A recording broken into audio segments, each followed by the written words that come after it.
himself, who is playing some pretty godlike games at the moment. We'll find out. He's currently behind 2-1 in this best of 5 series on King Sejong Station. From HuK Gaming in the Blue Trunks playing Terran, it is Major. Spawning into the bottom right is the red Protoss from the team that hasn't left StarCraft 2 yet. E.g., we have the Huckster. Yep, they still have a team. Although, it was a while ago, I think, that N-Control was saying that they just didn't really feel like they could play in team matches anymore after they ended up forfeiting one because only it showed up. Which is slightly problematic, I would say. Bit of a problem, bit of a bind. But just a little bit. Yeah, I mean, that's actually really sad. Like, from being around since beta, Evil Geniuses was just the dominant foreign team for the longest time. And they always had a really good roster, but at the moment, it seems like they may be scaling back their StarCraft involvement just a smidge. Obviously, Alliance is no longer a thing in StarCraft 2 now. Yeah. That's, I don't know, just a bit depressing. Liquid also kind of, I mean, not announcing a scale back or anything, but I mean, they used to also be a very dominant thing in, like, all of StarCraft 2, and, you know, now they've got, you know, like, Tasia and a couple good Koreans, you know, Hero, but, like, they used to have a really strong foreigner lineup. You remember when they was, like, they had, they still have TLO too, but remember it was, like, TLO, Rhett, Sheth. Who at the time were winning a lot, but I would say that lately they've managed to get that back. You know, Mana still plays well, and Bunny, I mean, Bunny just won a tournament against Koreans, you know? Yeah. So, and that was very recently. Bunny, I've spoken to quite a few Koreans, and they do actually believe right now that Bunny is the best foreigner, and they have believed that for a long time. They've believed that Bunny's been the best foreign Terran, especially in TVP, for months now. That's pretty much all the Koreans I've ever spoken to have said that. So, I don't know, maybe foreigners haven't quite been getting on the hype train as quickly. Hopefully they do now, after seeing his performance.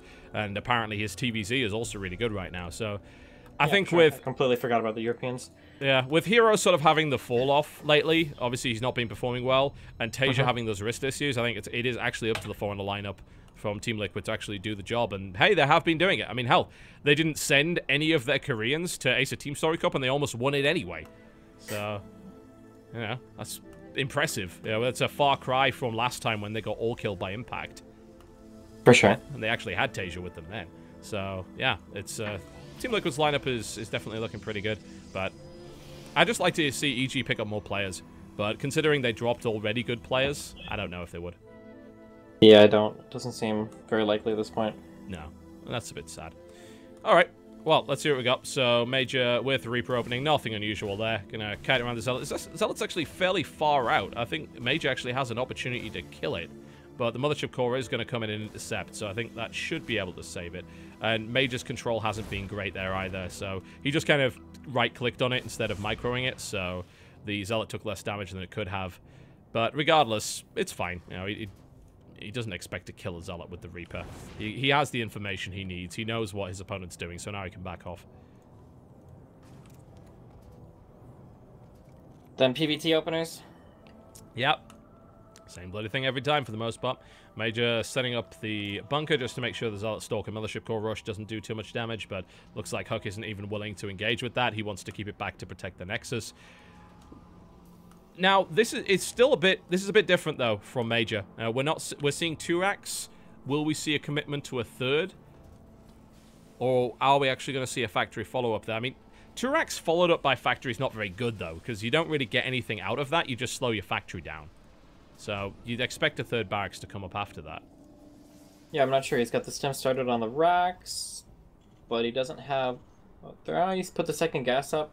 I'm not actually sure. This is a bit interesting. Okay. You just generally don't see 2 racks like that. It's either 1 or it's 3. It's 2... It just slows your factory down, but it doesn't give you enough to actually put that 1-1 push... Well, sorry, the stim combat shield push into play. So, I wonder what he's up to. You know, he obviously knows what he's doing.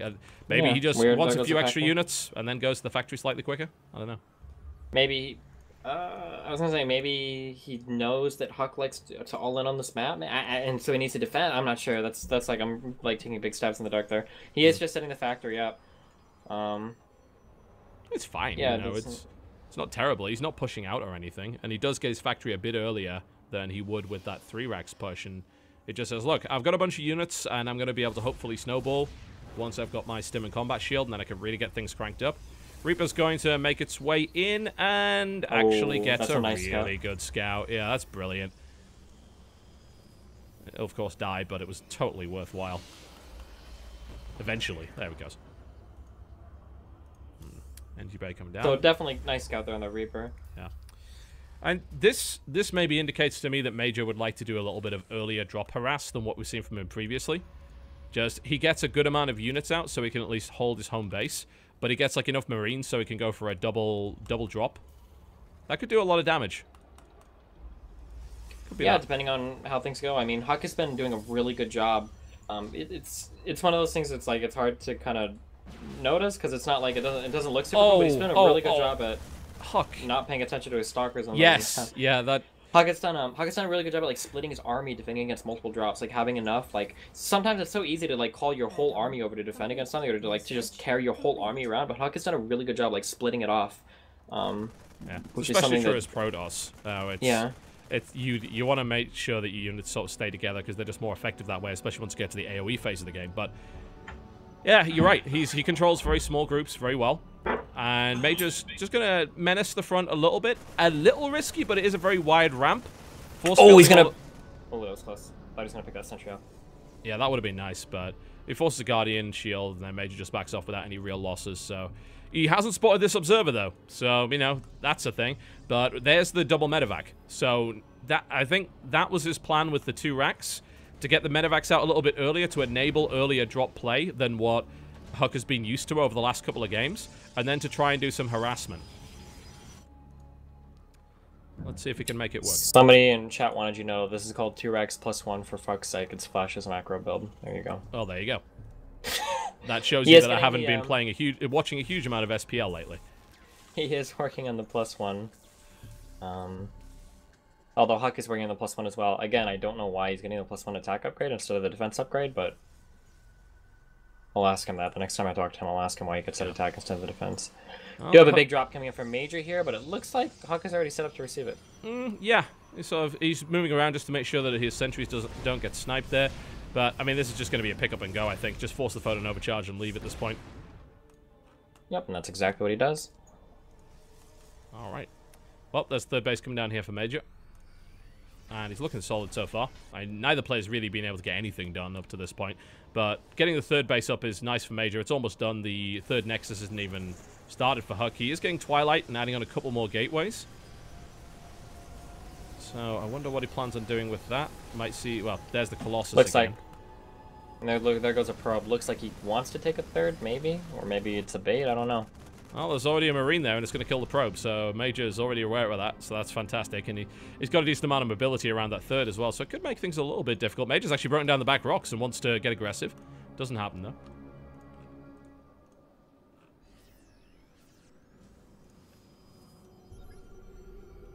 Scans and says, oh, Colossus. Alright then.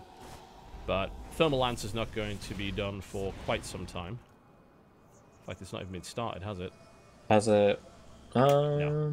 Nope, it hasn't even been started. Yeah, so HuK's probably not going to want to move out anytime soon, but the problem is he's getting this third base kind of denied here, and Major's third is already established, so this is pretty solid macro here. Is HuK forced? Whoa! He's quickly transitioning over to Templar Archives here. I feel like this is like maybe a little bit too much on 2 base. Is it? I don't know. It's Protoss. You can do a lot. Multiple Colossus, some Sentries, some Blink, and High Templar, and 2/2, or maybe just +2 weapons. I don't know. It's nice to get the options, but strangely enough, Major has already somehow figured this out. Did he scan and see it? Because he's already got ghosts on the way. No, he didn't. How on earth? I mean, that's very preemptive. Ghosts are always good. I suppose. Maybe. Yeah. I think he's thinking that the Colossus is a fake, like it's the 1 or 2 Colossus into Storm build, which forces the Terran to maybe get a second starport and builds a bunch of Vikings. And Vikings. Yeah. But he's not fallen for it, so Major understands exactly what's going on here, and he's in a good spot. The third base is now at least getting up for HuK, but I mean, Major's been mining from this one for a while, so Major's going to be able to really power forward his economy. It's an SCV train. He wants to hit before this timing. He wants to hit before Storm by the looks of it. And can he? Yeah, he can. Storm is at 60 out of 110. I mean, as long as he goes, like, as soon as his army gets there, that's a lot of ground army, though. Jeez. Army supply is 111 to 70, to 81 from HuK. 111, but the army supply is really a little bit bigger, because army supply doesn't count SCVs, right? No, it does not. Not at all. The SCVs wish it didn't count as the army, but they're going for it. And it will... It's 5 seconds. It's not going to hit. He had to wait a little bit for the extra units. This, fighting into a choke, this could be horrendous. Oh, God, yeah. This could be really bad, but it could also win the game. Oh, so good EMPs. Absolutely phenomenal. Storm does not go off, and HuK is getting absolutely demolished. The army's going down. That's it. There's nothing left in the natural. The EMPs were just as good as you could ask for. Match point. GG. I wonder if HuK just didn't think he would have it, and when that Terran army was coming in, they were like under the Vikings, so he might not have like ever seen it. I don't know. So he just like walked in and got annihilated by EMPs there. That was hard. I mean, there's the downside, I suppose, of being in that choke point. Yeah, you've got your own AoE, but the Terran has some too, and he just got caught completely off guard by that and smashed, utterly smashed. I'm going to run and use the restroom for like 2 seconds before we hop into the next match, right? Yeah, I'm actually going to take a break as well. So you're currently watching the Destiny 1 round of 8, ladies and gentlemen. We're going to take a quick break before the final map, and we'll be back to find out who goes on to face Kane. Will it be Major? Will it be HuK? Don't go anywhere.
Ladies and gentlemen, welcome back to the final map the final game of the round of 8 of the Destiny 1 tournament. My name is Total Biscuit, filling in for the stream here, and of course the tournament organizer and the main caster is here on stream with me, that being, I suppose we could call you Mr. Destiny, but that sounds like some kind of beauty contest, really, doesn't it? It's the kind of thing you'd have to oil up for, I think. Oh man, what a series. This is our best series of the day, probably. Yeah. Not probably, for sure. I don't disagree. It's been really, really good.